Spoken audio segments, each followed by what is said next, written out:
got so much motherfucking design on right now.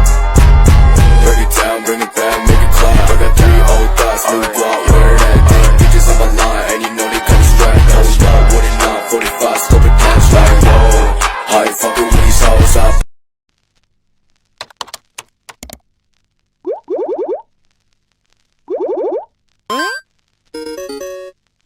Assalamualaikum warahmatullahi wabarakatuh. Hai teman-teman, perkenalkan nama saya Tisa Putri Agustin dari Fakultas Ekonomi dan Bisnis Islam, Prodi Ekonomi Syariah.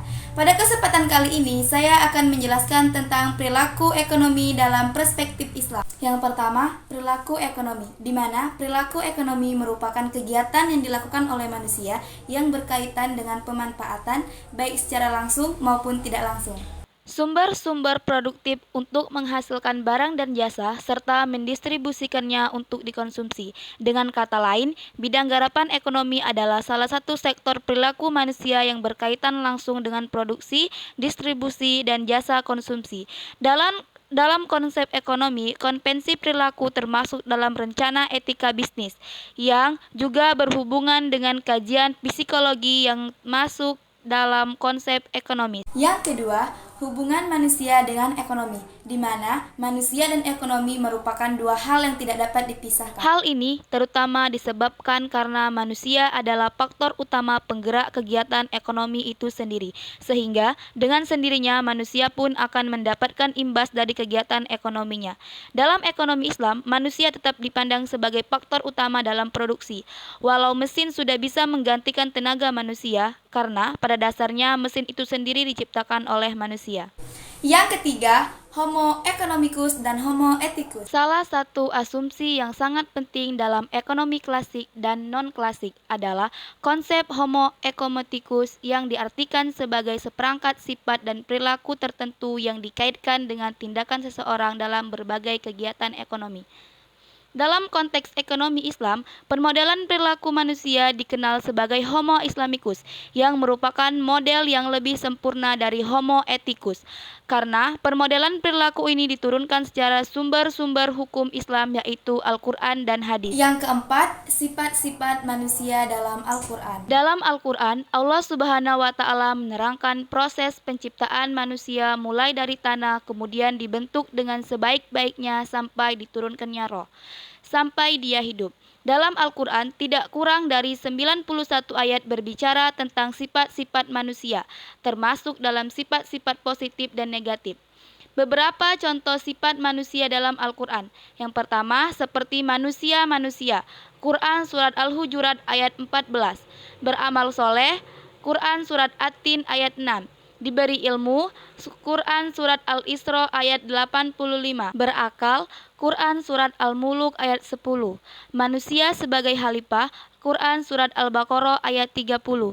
Jiwa yang tenang, Al-Fajr ayat 28. Dan hati yang tentram, Quran Surat Ar-Ra'd ayat 28. Yang kelima, karakteristik, keinginan, dan kebutuhan. Dalam Islam, kedua konsep memiliki perbedaan yang jelas. Imam Al-Ghazali misalnya menyebutkan dua hal ini dengan istilah berbeda, keinginan sebagai rokbah, dan sedangkan syahwat dan kebutuhan sebagai hajat. Keinginan merupakan segala sesuatu yang termasuk dalam kebutuhan, tetapi lebih dari itu adalah segala kebutuhan lebih terhadap barang ataupun jasa yang ingin dipenuhi setiap manusia karena merupakan hal mendasar yang dibutuhkan manusia untuk hidup. Sementara itu, keinginan berfungsi sebagai suplemen dari kebutuhan. Arjenitas, keinginan tidak bersifat harus dan tidak bersifat mengikat. Yang keenam, konsumsi dan produksi dalam perspektif Islam. Konsumsi dalam Islam. Islam menganjurkan manusia untuk menganut pola konsumsi moderat di tengah-tengah. Artinya, manusia tidak boleh berlebih-lebihan atau israf, tetapi juga tidak boleh terlalu apa adanya.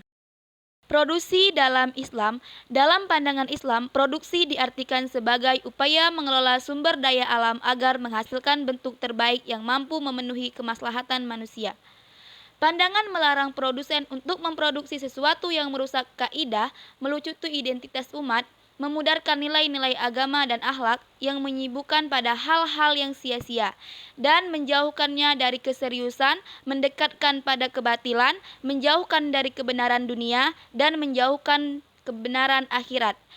dan hanya bermotif pada keuntungan materi semata. Dan yang terakhir, konsep maslahah dalam konsumsi dan produksi. Jika diartikan dengan konteks konsumsi, pengertian maslahah sebagaimana yang telah diterapkan di atas bersifat sangat relatif karena individu mempunyai kepentingan yang berbeda-beda. Artinya, pola konsumsi seseorang tidak bisa dipaksakan sama dengan pola konsumsi orang lain, karena kadar kebutuhan yang berbeda-beda. Akan tetapi, masing-masing individu berkewajiban untuk memahami kadar kemaslahatan bagi dirinya sendiri. Dalam konteks produksi, seseorang produsen juga berpegang 5 batasan plus 2 batasan di atas. Artinya, ketika memproduksi barang atau jasa, batasan di atas harus menjadi acuan tentang boleh atau tidaknya suatu barang diproduksi. Mungkin cukup sekian dari saya. Apabila ada kata-kata yang salah, saya mohon maaf, dan kepada Allah saya mohon ampun. Saya akhiri. Wassalamualaikum warahmatullahi wabarakatuh.